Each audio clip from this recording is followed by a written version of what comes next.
Зоя Нембуевна Очирова – человек разносторонний. Училась на продавца, библиотекаря, на режиссера.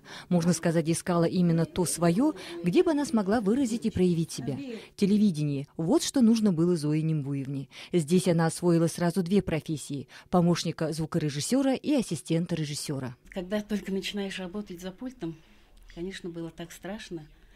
Прямо аж руки потеют, нажимать кнопки.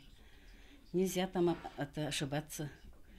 Нужно набирать все нужные кнопки. Если ошибешься, все, это будет брак. Это, конечно, подобно взлету космической ракеты. Добрая, веселая, с огоньком в глазах молодая девушка быстро научилась всему и стала профессионалом своего дела.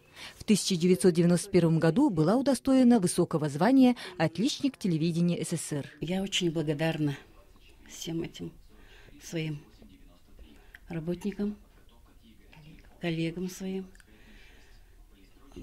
то, что научили меня всему этому. Мы любим очень даже свою работу. Сейчас она счастливая мама 3 сыновей, добрая бабушка 3 внуков. Вот такой надежный тыл теперь у Зои Нембуевны Очировой. Светлана Шабоева, Дугар Аюшеев, Вести Бурятия.